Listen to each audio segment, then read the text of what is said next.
Hello friends, सभी को राधे राधे। तो आज मैं बताऊंगी आपको कढ़ी बनाना। तो कढ़ी के लिए मैंने सबसे पहले कर लिया है कढ़ी का सामान तैयार मैं बताऊंगी आपको बाद में मैंने क्या क्या किया था। तो मैंने रख लिया कढ़ाई चूल्हे पर और मैंने उसमें डाल लिया है तेल डालने के बाद अब मैं बनाऊंगी कढ़ी में डालने के लिए पकौड़ी। तो सबसे पहले मैं उस घोल को तैयार कर लेती हूँ पकौड़ी बनाने के लिए। तो पकौड़ी बनाने के लिए हम पकौड़ी के घोल में मैंने डाली है इसमें थोड़ी सी हल्दी और थोड़ा सा इसमें मैंने स्वाद अनुसार नमक डाला है 1 चम्मच। तो नमक डालने के बाद अब मैंने इसमें अच्छे से कर लिया है इसको तैयार। चूल्हे में मेरी जल रही थी आग, तो कढ़ाई मेरी हो गई थी तेज़। तो देखो कढ़ाई मेरी तेज़ हो गई थी। तो अब मैं इसमें पकौड़ी को बस घोल मेरा तैयार हो गया है, अब मैं पकौड़ी डालना शुरू करूँगी इसमें। तो आप एक बार जैसे मैं बताती हूँ एक बार आप ऐसे बना के देखना, फिर बताना कि कढ़ी कैसी बनी। बिल्कुल जैसे मैं बताती हूँ एक बार ऐसी रेसिपी बना के ना।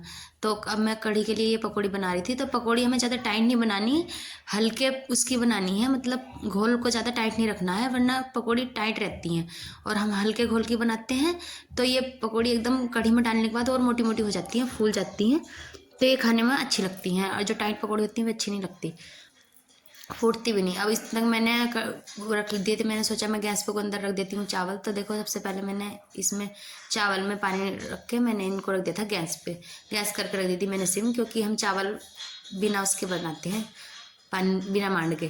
तो अब मैं देखो पकौड़ी मैंने सारी उतार ली हैं। अब मैं कर रही हूँ ये कढ़ी के लिए तैयार। तो अब मैंने इसमें डाली है 1 चम्मच मिर्च, 1 चम्मच हल्दी, और बस और कुछ मैंने इसमें नहीं डाला।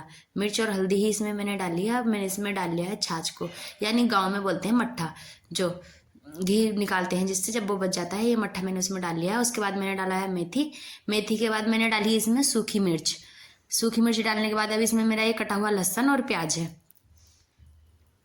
लहसुन प्याज डालने के बाद अब मैं इसको अच्छे से भून लेती हूँ। तो इसमें थोड़े से डालने होते हैं 1 चुटकी चावल। तो इसमें प्लेट में जो देख रहे हैं आप जो बचा हुआ है वे चावल रखे हैं, मैं अभी डालूंगी। देखो बिल्कुल एक थोड़े से ही हैं बिल्कुल।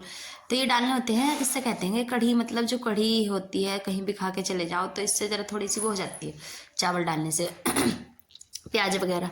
तो अब मैंने डाल ली है इसमें, तो मैंने चावल भी डाल दिए थे। तो अब मेरा देखो एकदम प्याज वगैरह हो गई थी। तो अब मैंने इसमें जो कढ़ी का घोल था वो मैंने इसमें डाल के बिल्कुल डाल दिया था मैंने इसमें कढ़ी का घोल। डालने के बाद अब देखो मैं इसको, अब मैं इसमें जो जितना मुझे पानी डालना था जिस हिसाब से मुझे रखना था, क्योंकि कढ़ी को बनाने में बहुत टाइम लगता है। कढ़ी जितनी अच्छे से आप पकाओगे उतना ही ज़्यादा स्वाद आएगा, और जितनी धीमी आंच पे पकाओगे। ऐसा नहीं कि आपने इसके नीचे आग कर दी पहली बात तो कढ़ी उबल जाएगी, ज़्यादा तेज आंच पे उबलती है। तो बहुत ध्यान से पहले बहुत ही हल्की आंच पे इसको पकाना पड़ता है जिससे ये निकले ना, वरना ये निकल जाती है, उबल जाती है।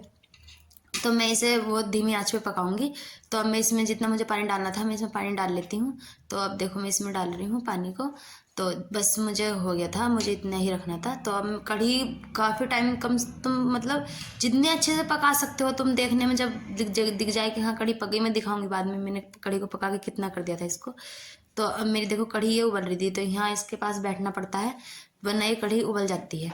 तो अब ये कढ़ी को मैं इसे चला रही हूँ क्योंकि ये कढ़ाई से निकलने के लिए तैयार है एकदम। तो अब मैंने बर्तन भी साथ में रखा हुआ है, अगर ज़्यादा निकलेगी तो मैं एकदम बर्तन से ले लूँगी, इसे दूसरे बर्तन में कर लूँगी। तो ये नहीं उबली क्योंकि मैंने आँच इतनी कम कर ली थी इसकी बहुत। तो ये बहुत ही धीरे धीरे होके मतलब निकल ही नहीं पाई, बहुत कम आँच कर दी थी बिल्कुल हल्की सी।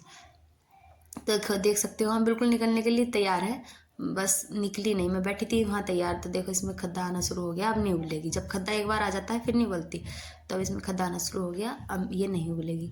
तो अब देखो इसमें कढ़ी में आ रहा है खद्दा अभी। तो अब ये पकने के लिए कुछ टाइम तक रख के कढ़ी को चूल्हे पे भूल जाओ, कुछ भी काम कर लो धीरे धीरे पकने दो हल्की आंच पे, कढ़ी खाने का टेस्ट जब होता है। अब देखो इसमें नमक ऐड करना होता है। अब मेरे इधर मैं चावल देखने आई थी अंदर, तो मेरे चावल भी बन के हो गए थे तैयार, और कढ़ी तो मेरी अभी बनी रही है। तो नमक हम जब डालते हैं जब कढ़ी उबलने लगती है, मैं दिखाऊंगी आपको जब बन जाएगी। तो देखो अब मेरी कढ़ी बन गई है, मैंने पका के इसको इतना पका दिया था कि देखो कढ़ी मेरी इतनी अच्छे से हो गई थी। और ये है इसमें कढ़ी में पकौड़ी, और ये है मेरी कढ़ी की रेसिपी। तो जिसको अच्छी लगी राधे राधे।